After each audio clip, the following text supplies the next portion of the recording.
Long before the serpent whispered in Eve's ear, before fig leaves, forbidden fruit, or flaming swords, there was Lilith, the first woman. Not a helper, not a rib, but a being made from the same sacred soil as Adam. Equal, unyielding, unapologetically whole.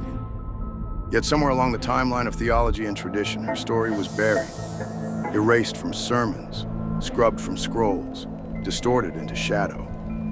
She was recast not as partner, but pariah. Not divine, but demonic. But Lilith didn't disappear.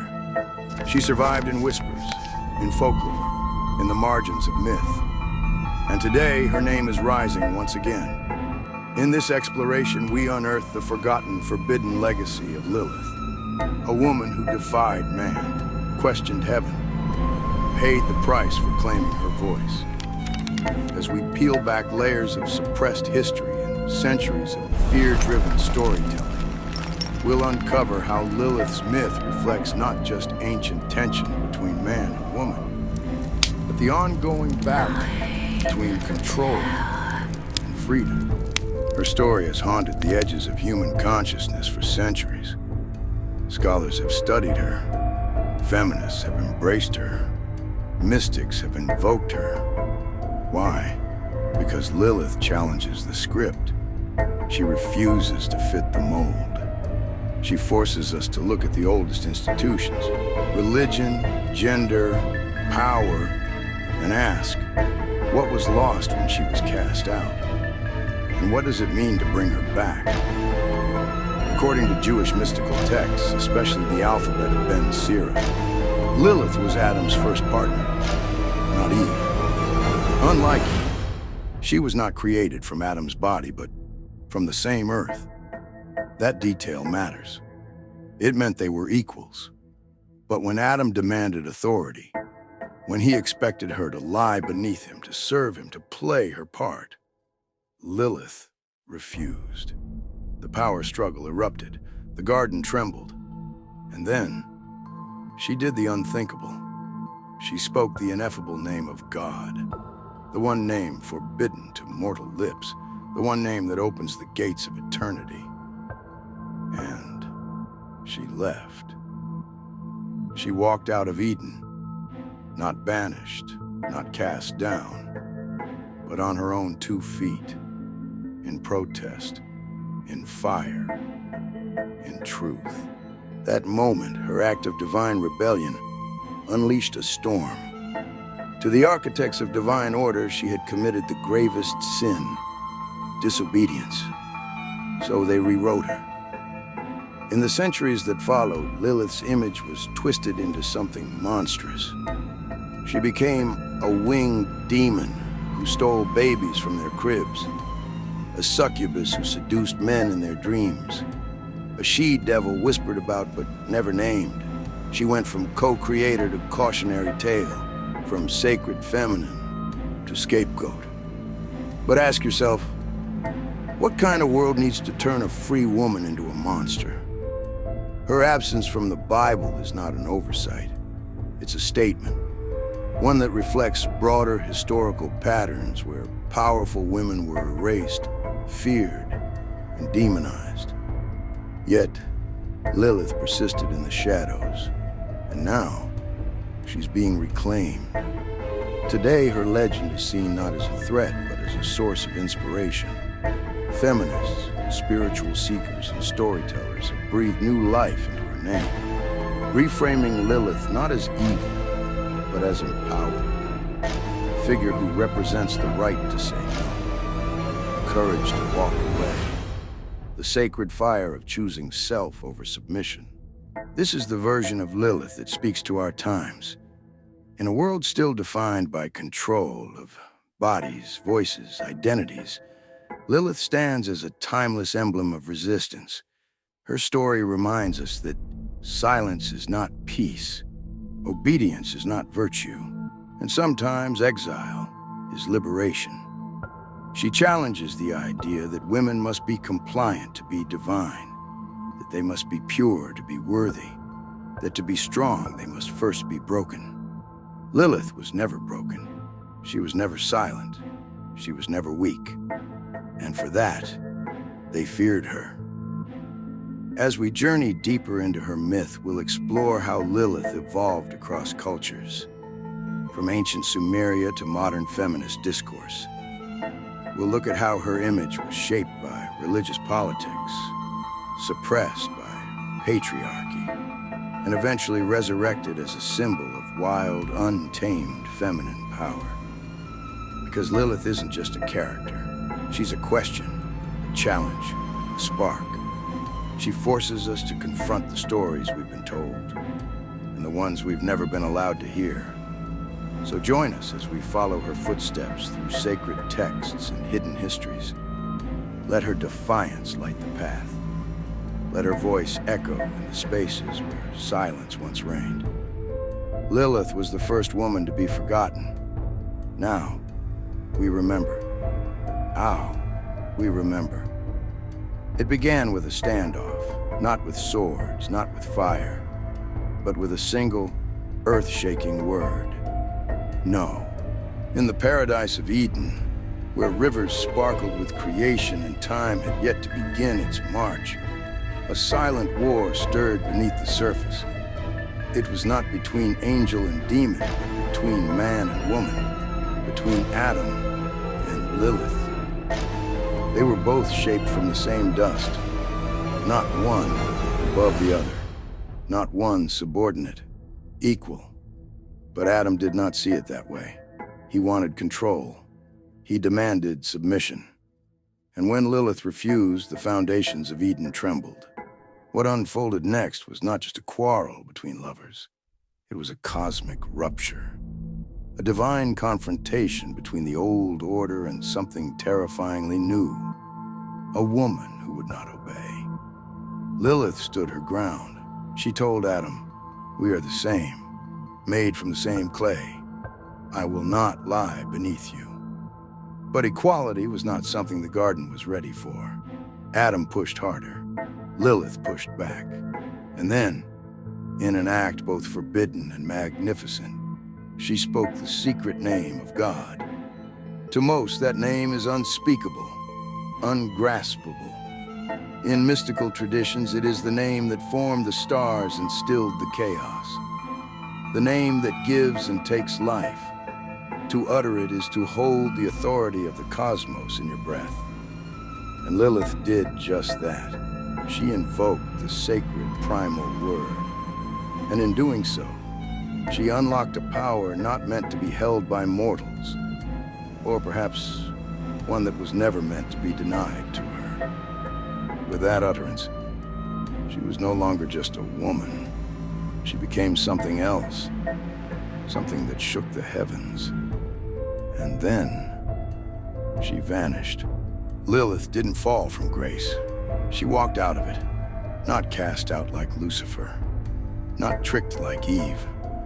She chose exile over obedience, autonomy over order, and for that, history would never forgive her. The consequences came swiftly. Heaven closed its gates. The divine turned its face, and the world that once called her equal now called her enemy. In the centuries that followed, Lilith was hunted, not with spears, but with stories. They stripped her of her voice. They twisted her image into that of a demoness, a child killer, a seductress who haunted men in their dreams and preyed on newborns in the night. Her story, once one of sovereignty, was reduced to a warning. This is what happens to women who say no.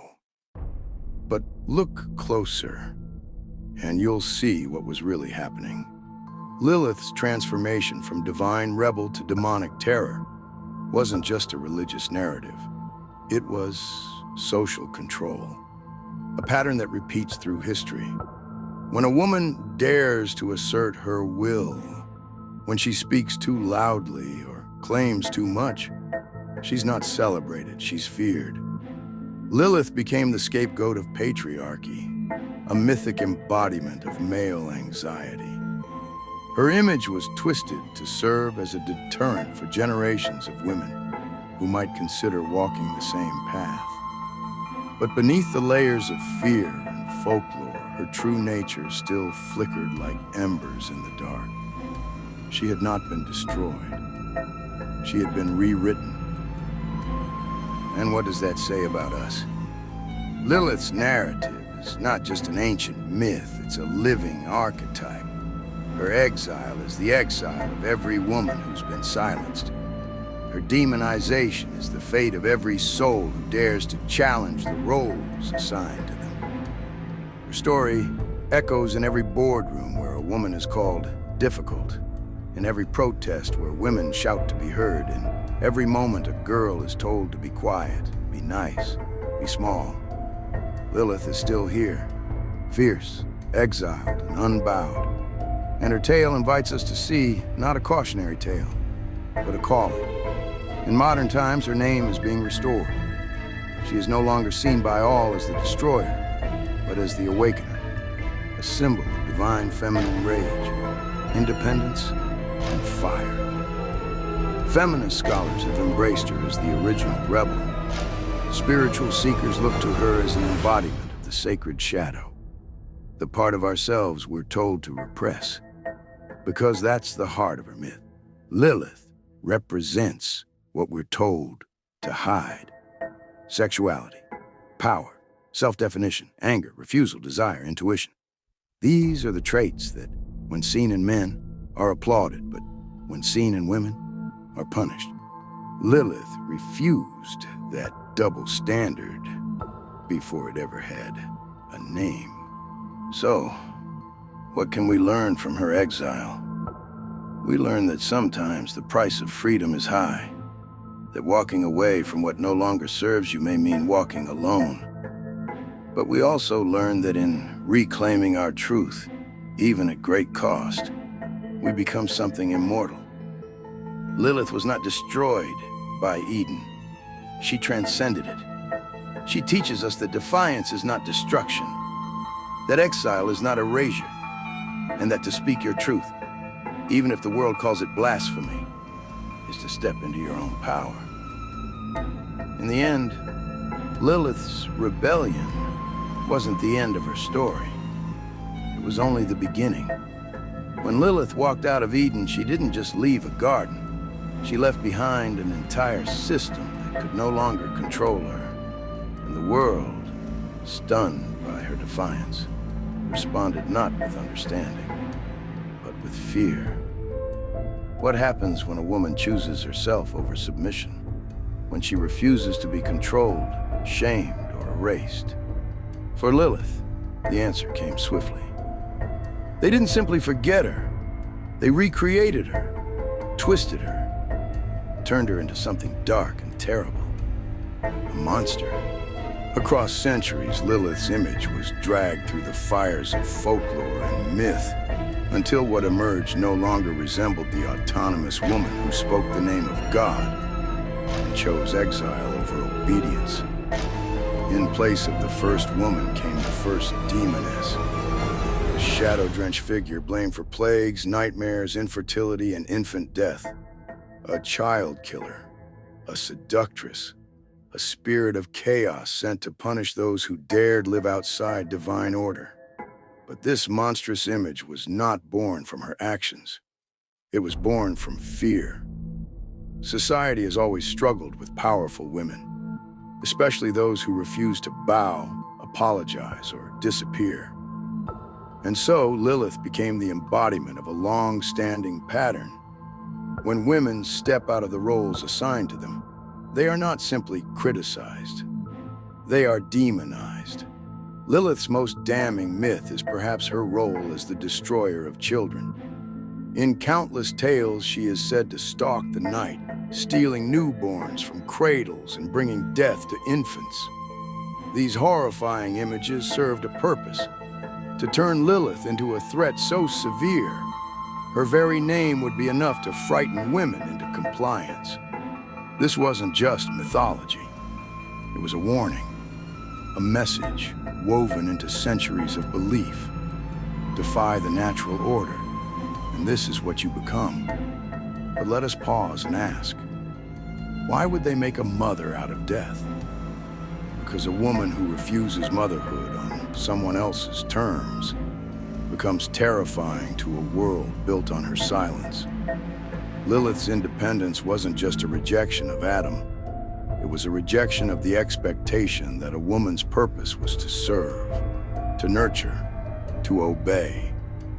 By turning her into a child killer, the myth punished her for refusing that role. Another weapon used against her was sexuality. Lilith, the seductress. Lilith, the temptress. Lilith, who visits men in their sleep to corrupt them, drain them, destroy them. She was recast as the archetypal femme fatale, the kind of woman who doesn't hide her desire, but wields it. And in doing so, she violated the most sacred rule of patriarchy, that female sexuality must be controlled. Desire, in Lilith's hands, was not something to be offered.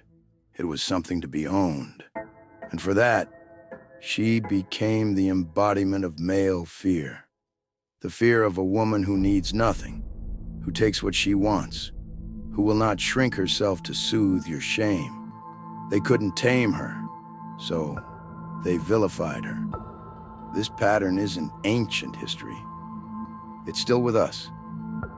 Every time a woman is called a threat for being ambitious, every time someone is labeled too emotional, too independent, too much, every time a woman is reduced to a warning sign rather than a whole person, we see Lilith's shadow.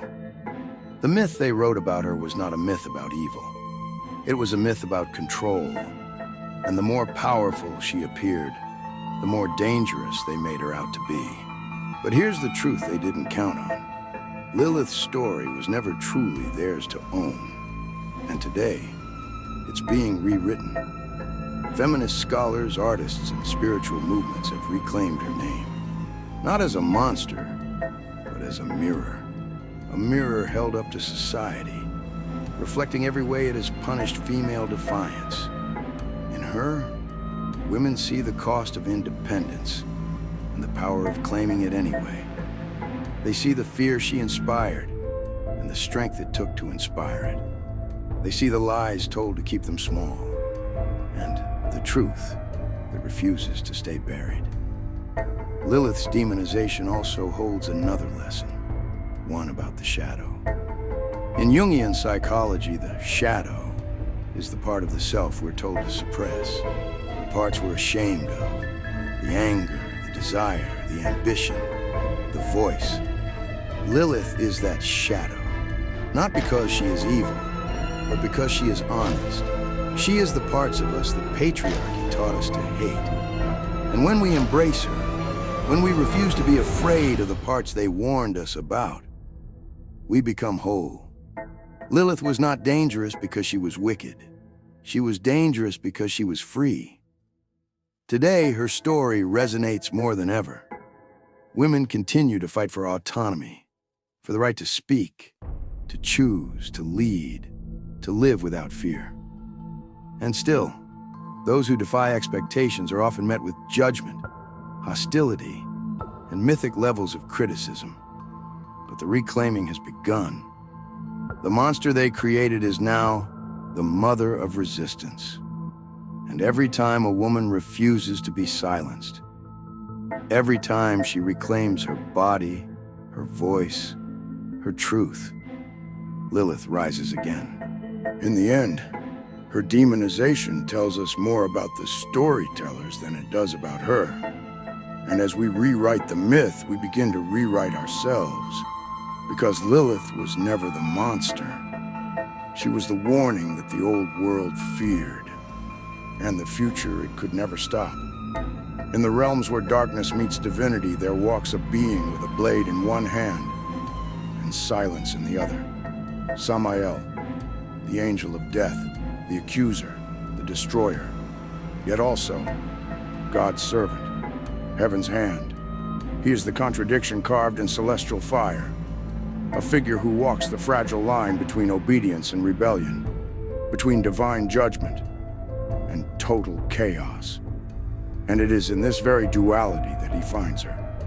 Lilith, the woman cast out of Eden, the first rebel, the one who refused to kneel. Together they are not simply lovers, they are a cosmic collision. In many ancient texts and mystical traditions, Samael is described as both terrifying and sacred. Tasked with enacting divine will, he is an angel feared by mortals and respected by higher beings. But Samael is not just a bringer of death. He is a force of transformation, a necessary end that clears the way for rebirth.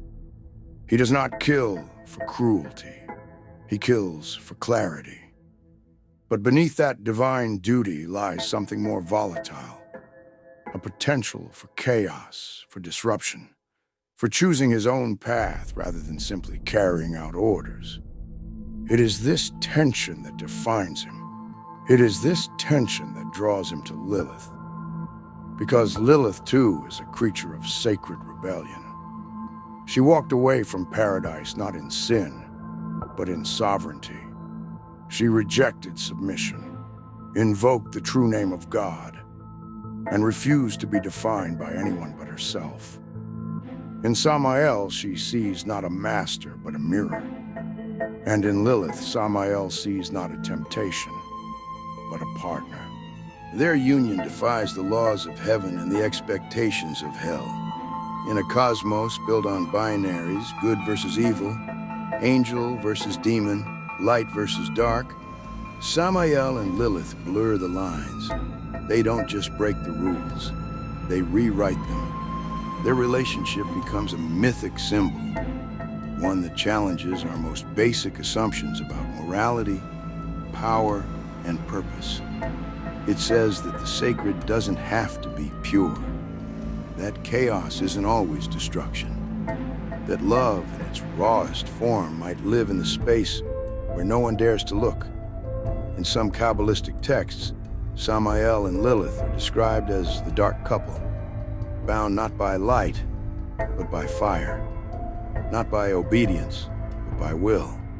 They represent not just forbidden passion, but divine disruption. They are the storm that shakes heaven's gates, and together they offer a profound spiritual lesson. That power does not always reside in perfection, that balance is not always found in symmetry, and that the union of opposites can be more sacred than the conformity of sameness. Traditionally, angels are seen as forces of order, of law, of light. Demons, on the other hand, are creatures of chaos, of temptation, of shadow.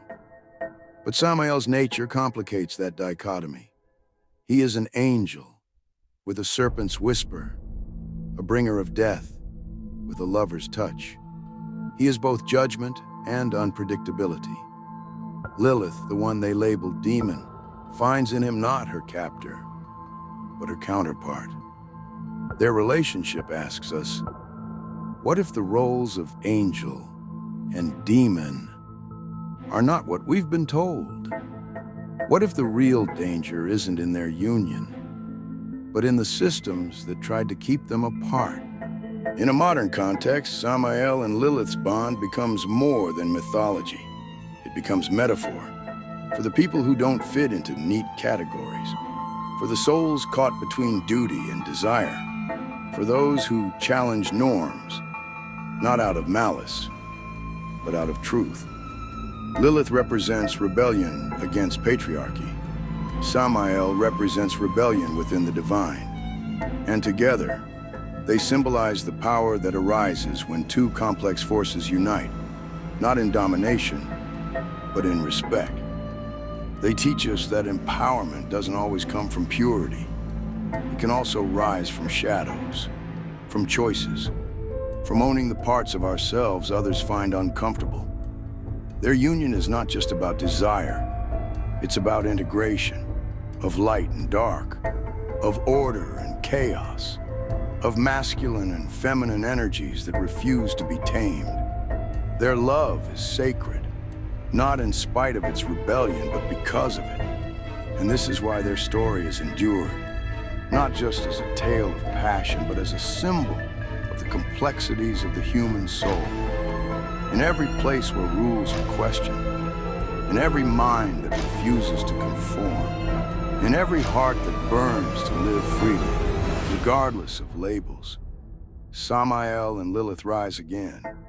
Together they challenge the idea that power must come from dominance, that love must come with chains, that morality is clean and simple.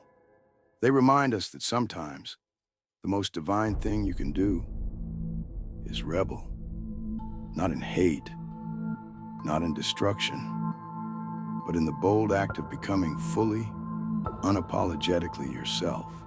In a world that still tries to divide and define us by gender, by identity, by rules written in fear, Samael and Lilith offer another path. A path where truth is complicated, where love is wild, where power is shared. They are the sacred shadow, the divine flame, the union that should never have existed, yet somehow always did. And in their story, we are invited not just to understand them, but to understand ourselves. Beyond the edge of Eden, where exile became sovereignty and silence gave way to fire, Lilith was not alone. In the shadows of forgotten myth and ancient scripture, a sisterhood emerged, fierce, elemental, bound not by blood, but by power. These were not handmaidens. They were not saints. They were queens. And together, they formed a circle of divine feminine rebellion so strong, it cracked the walls of heaven itself. Nama, Agrat bat Mahlat, Isheth Zanunim, and at the center, the flame that started it all, Lilith. Each one carried her own chaos, her own wisdom, her own roar. And together they became a force that challenged not just the gods, but the very idea of what it meant to be a woman. In the lore of mysticism, these four demon queens did not appear to play nice. They appeared to remind the world that femininity is not meek, that it is not singular, that the divine feminine can nurture a child or summon a storm. Together they embodied everything the patriarchal world tried to suppress: passion, mystery, autonomy, sensuality, rage, vision, and rebellion. Each queen represented a facet of power that, when combined, could not be contained. Nama, whose name means pleasant, is anything but simple. She is the queen of seduction, the voice that drips with honey and burns like wine. She doesn't ask for permission. She enchants, commanding desire like an ancient rite. To some, she is temptation incarnate. To others, she is freedom itself. Nama's power lies in her unashamed embrace of pleasure, of sensuality as sacred, of desire as divine. In a world where female sexuality has long been demonized and distorted, Nama rises not as a warning, but as a liberation. She whispers to every woman taught to fear her own body, your desire is not dangerous, it's divine. Agrat bat Mahlat, the storm bringer of dreams. She is the queen of the night, the dancer between dimensions, the keeper of the veil between the waking world and the unseen. Her steps are made of shadow. Her voice echoes through visions. When we dream, we enter her temple. Agrat is the guardian of intuition, of sacred mystery, of truths that live below the surface. She shows us that the dark is not to be feared, but embraced, that within the unknown lies deep knowing. To walk with Agrat is to trust the wildness within, to listen to what the conscious mind cannot hear, to see what others are too afraid to look for. And then there is Isheth Zanuna, the first of the four, the embodiment of rebellion. Her name means the harlot, but her truth is more dangerous than slander can contain. Isheth is power, raw, radiant, unapologetic. She is the voice raised in defiance, the woman who dares to say no more. Her presence ignites change. Her energy calls others to rise. Where Nama seduces and Agrat reveals, Isheth shatters.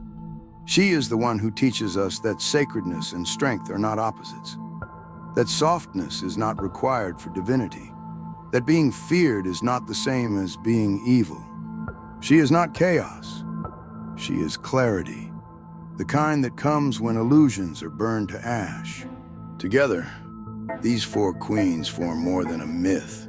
They are a map, a symbol of what happens when women stand together in their truth, each whole in her individuality, yet unstoppable in unity. Each one a rebel in her own right, but collectively, something revolutionary. They're not just a sisterhood, they are a movement. This divine feminine collective dares to challenge the oldest narratives, those that framed women as passive, obedient, silent.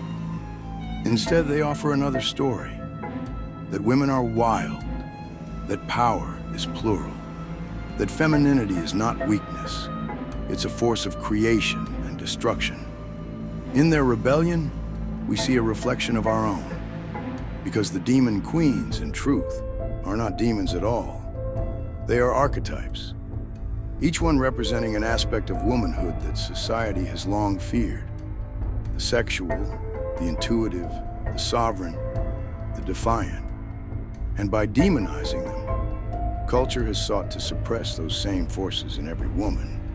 But suppression breeds resistance, and resistance becomes myth, and myth becomes truth when we choose to reclaim it. In embracing chaos, this sisterhood finds clarity. In embracing the shadow, they reclaim the light. In embracing each other, they shatter the illusion that feminine power must be soft, quiet, or divided. Together, they remind us that power does not come from perfection. It comes from presence, from showing up fully, from daring to exist beyond the boundaries drawn for you. So what can we learn from them? That the feminine is not one thing, that sisterhood is strength, that chaos is not always destruction, but a doorway to transformation. These queens did not wait for permission to be whole, and neither should we. Their myth may have been written in fear, but we are reading it now with new eyes. And in their names, Nama, Agrat, Isheth, Lilith, we remember that every time women gather in truth, in fire, in shared defiance, the world changes. Once banished to the edges of creation, Lilith wandered the realms beyond Eden, unchained, undefeated, unrepentant. But the story did not end in exile. Remember, this was only the beginning of something far more powerful. From the ashes of rejection, Lilith rose. Not as a monster, but as a mirror. Not as a warning, but as a reckoning. And in time, the heavens themselves had no choice but to look again, to see what had been cast out, to feel the imbalance her absence had carved into the cosmos, and to admit, without Lilith, even the divine had a missing piece. In the great mythic weave, every exile leaves a hole. Lilith was not just cast out of paradise. She was cast out of the divine equation, silenced in a universe that had no room for a woman who said no. But a cosmos without the feminine is a cosmos tilted toward collapse. Her absence created a void, a rift in the sacred order. This is what mystics and esoteric traditions have called the divine imbalance, the dangerous, destabilizing force that arises when the sacred feminine is erased from the story of God. And so, the narrative shifted, not because Lilith begged to return, but because creation could not hold itself together without her. In a radical reimagining that shattered celestial norms, Lilith did not return as a servant. She returned as a consort to God, not beneath him, beside him. Her exile became elevation, Her rebellion became recognition. Her defiance was redefined as divine necessity. In embracing Lilith, the Creator did more than restore balance. He acknowledged a truth deeper than Eden. That wholeness requires both light and shadow, order and chaos, masculine and feminine. This was no ordinary reunion. It was a cosmic reconciliation. In traditional religion, divinity is too often imagined as singular and masculine, an omnipotent, untouchable father above all. But what if that was only half the story? What if the divine, in its fullness, was a dance of polarities? What if creation thrives not on hierarchy, but on harmony?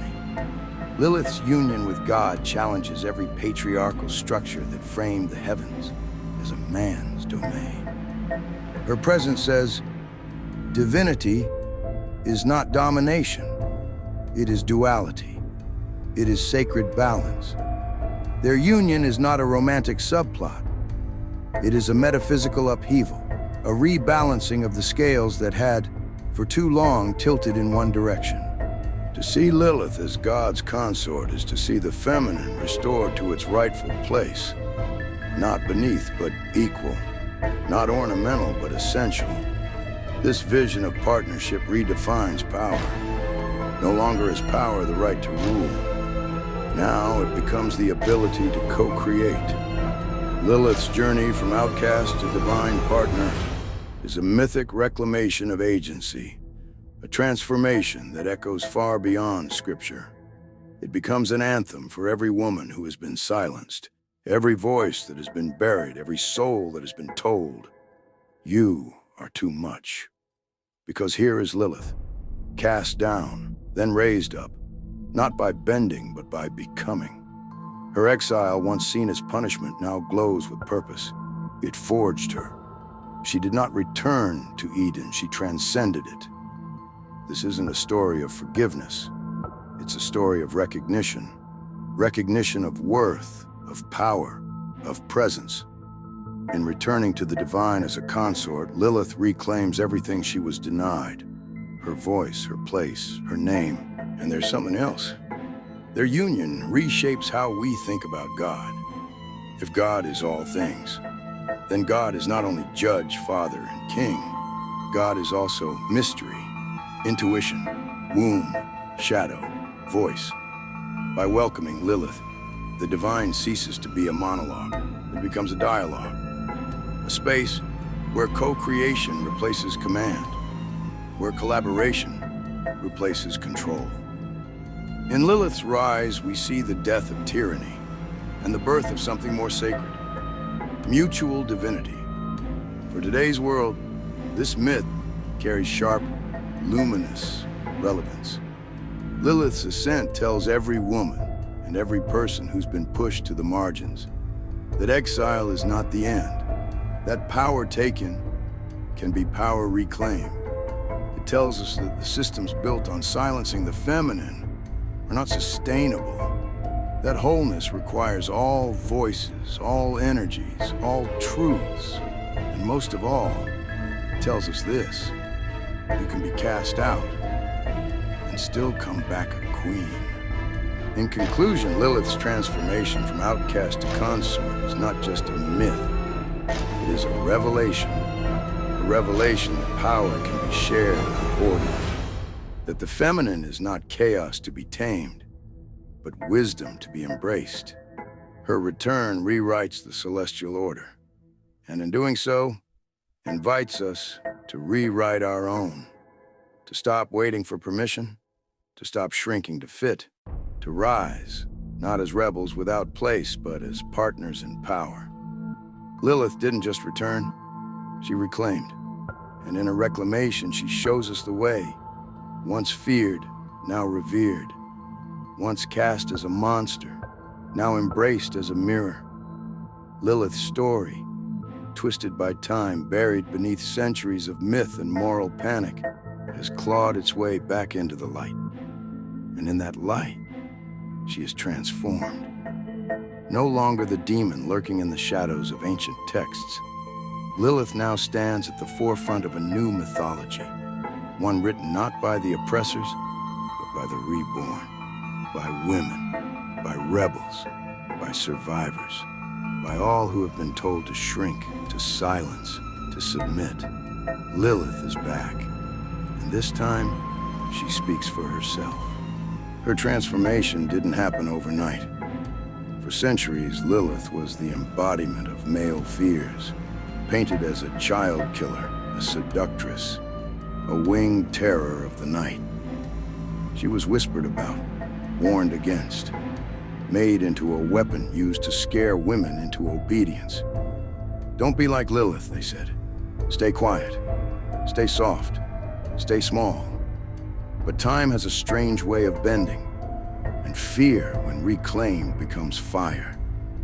As feminism surged through the 20th and 21st centuries, so did a hunger for forgotten stories, for stolen power, for buried goddesses. Lilith was waiting. Feminist thinkers, scholars, artists, and activists unearthed her from the dust of patriarchal history and saw her not as a villain, but as a vision. Because what if Lilith wasn't evil? What if her refusal to lie beneath Adam wasn't rebellion, but reclamation? What if being cast out of Eden was never her shame, but her liberation? In this light, Lilith's narrative doesn't just change. It flips the table entirely. She becomes not a warning, but a war cry. Not a curse, but a catalyst. And with that shift, generations of women began to see themselves in her. The woman who said no. The woman who would rather walk alone in the wilderness than stay in a gilded cage. The woman who chose herself, no matter the cost. In today's world, where the fight for equality still rages in courtrooms, classrooms, and boardrooms, Lilith's story feels more relevant than ever. She is every woman who has dared to speak up, every girl told she's too much, every voice that refused to stay silent. Her exile mirrors the experiences of countless women cast aside for being too bold, too loud, too independent. And her return, as a symbol of empowerment, mirrors the rise of a movement that says, we will not be silenced. We will not be made small. We will reclaim what was ours all along. But Lilith's power goes even deeper, into the psyche. She is not just a cultural icon. She is a shadow queen. In Jungian psychology, the shadow is the part of the self we're taught to hide. The wildness, the rage, the hunger, the sensuality, the truth beneath the performance. Lilith is that shadow. She is the scream behind the smile, the truth behind the mask. Modern feminists don't just reclaim Lilith, they become her. They embrace the parts of themselves that society calls dangerous. They find strength not in perfection, but in wholeness. In this way, Lilith teaches us that real power is not about being palatable. It's about being fully yourself, even when that self breaks every rule. And in that lesson lies the true magic of Lilith's rebirth. She gives women permission to be complicated, to be angry, to be sexual, to be sacred, to be free. Her story tears down the false dichotomy of Madonna and whore, of angel and demon, of obedient and wild. She is all of it, and so are we. The revival of Lilith's legacy isn't just cultural, it's deeply personal. In art, literature, music, and spiritual circles, her name has become a spell, a sigil of sovereignty, a symbol of feminine rage and resurrection. Women gather in her name, tattoo her symbols on their skin, whisper her defiance into their affirmations. I am not your Eve. I am Lilith, unbound. And each time her story is told through a poem, a protest, a voice that refuses to break, she rises again. In reclaiming Lilith, we reclaim something bigger than a myth. We reclaim the right to tell our own stories. For centuries, history was written by the victors, by those who feared the power of the feminine and twisted it into something monstrous. But now, we're writing new myths. And in those myths, Lilith doesn't slither in the dark. She stands in the open, wings wide, eyes blazing. In conclusion, Lilith's journey from demon to icon is more than a revision. It's a revolution. She speaks to every woman who has been demonized for her desire, silenced for her truth, punished for her power. And she reminds us, you are not wrong for wanting more. You are not evil for choosing yourself. You are not alone. Lilith walks beside you, not behind, not beneath, beside. Together we rise. As we reach the end of this journey through Lilith's mythic path, across Eden's gates into exile, through demonization and into divinity, it's time to pause, to reflect, and to remember what her story has truly shown us. Lilith is far more than a footnote in forgotten scripture or a cautionary tale whispered by frightened voices. She is a mirror, dark and clear, held up to power, identity, and everything the world has told us not to be. From the moment she refused to kneel, Lilith began a revolution that echoes across ages. Her story is one of radical defiance, of walking away from paradise when the price was silence, of trading comfort for sovereignty, of saying, I will not be less than I am. We traced her arc, from being created as Adam's equal from the same soil, to uttering the name of God and disappearing into the shadows. We saw how the world turned on her, how it painted her monstrous for refusing to comply, how generations turned her image into nightmare fuel to keep women afraid of their own power. And yet, she endured. Not just endured, evolved. Lilith, once a demon of the margins, now stands reborn as a symbol of fierce feminine truth. Her wings, once tattered, have become sacred. Her scream, once vilified, has become song. And it's no coincidence, because her story parallels the collective journey of women across centuries, told to stay small, punished when they didn't, and yet rising anyway. Lilith teaches us that exile isn't always punishment. Sometimes it's the path to becoming. Her evolution into a feminist icon isn't just symbolic, it's revolutionary. When feminists, artists, scholars, and spiritual seekers reclaimed Lilith, they weren't just rewriting a myth. They were reclaiming space. Space for rage, space for freedom, space for contradiction and desire, and refusal. By honoring Lilith, we honor every voice that's been stifled, every woman who said no and was called difficult, every soul that chose authenticity over acceptance. So what does Lilith offer you? That's the question we leave you with.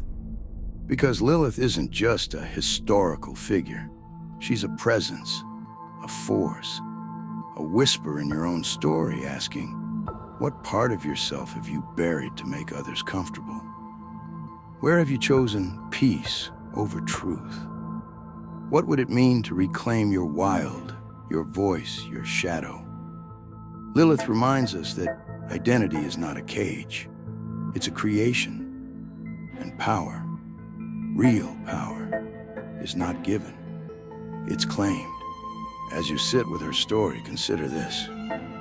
What if everything you've been told to suppress is exactly what makes you whole? The rage, the sensuality, the ambition, the grief, the knowing, the refusal. Lilith holds all of it, and she gives you permission to do the same.